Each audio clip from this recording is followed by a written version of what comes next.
If I were to ask you if you do or if you've ever engaged in drug use, what would you say? My guess is a lot of you would say no. My answer would be yes. Because I have. In fact, I used to do it nearly every weekend. I get with my friends and we all go meet up at a bar and then we get the party started. It was no big deal. We enjoyed it and that's pretty much what everybody was there for. When I say drugs, you probably think I'm referring to some illegal drug or to some street drug or even maybe a prescription drug. Not in this particular instance. I'm referring to alcohol. Most people don't even consider alcohol as being a drug. They think of drugs as being bad and alcohol consumption as being normal. But the sort of double standard kind of presents itself whenever you ask the question, do you drink or do drugs, or were drugs or alcohol involved? According to the Centers for Disease Control, alcohol is responsible for 88,000 deaths each year. Less than 20,000 deaths are caused by illegal drugs, according to the National Criminal Justice Reference Service. Alcohol, like any other drug abused, is consumed because of its physiological and psychological altering effects. Simply put, people like the way it makes them feel. Alcohol works by affecting certain neurotransmitters in the brain. They decrease certain brain activity while simultaneously increasing the production of dopamine, the chemical that's responsible for that feel-good feeling that most people seek out whenever they pick up that next drink.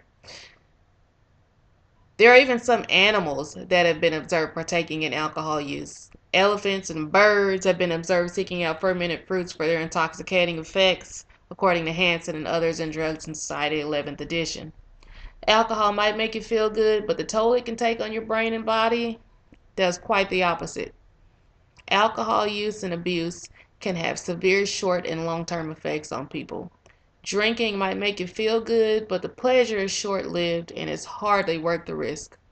According to Comer in Abnormal Psychology 8th edition, when people consume 5 or more drinks on a single occasion, it's called binge drinking. 24% of people in the United States over the age of 11 binge drink each month. And while most undergraduate college students can't even accurately define binge drinking, 40% of college students do it each year, and alcohol is related to 83% of campus arrests.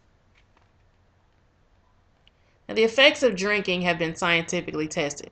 As much as you believe in the spread of germs, so you wash your hands before you eat, or receiving an annual flu shot, should you know that drinking can be life-threatening.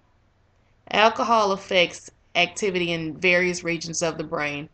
Whereas the short-term effects are concerned, most people only think of drinking and driving, but it slows information processing from all senses, including basic thought processes. It affects your balance, depresses the nerve centers, induces sleepiness, and even slows your breathing. One drink of alcohol can cause instant tissue damage. The long-term use of alcohol can cause problems and diseases in every organ of our bodies.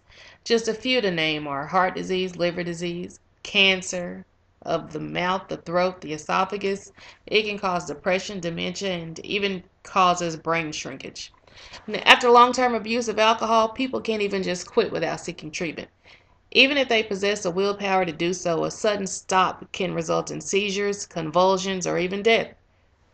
Medicine and treatment are equally necessary to stop drinking, just as they are for drug addicts. Alcohol is slow kill. The short-term effects are typically overlooked for the short-term benefits. Hopefully, though, you thought this information was useful and you'll consider it the next time you think about drinking and the hazards that are associated with it. And know that dying in a drunk driving accident isn't the only way that alcohol kills. Before you take that next drink, I urge you to stop and think about it.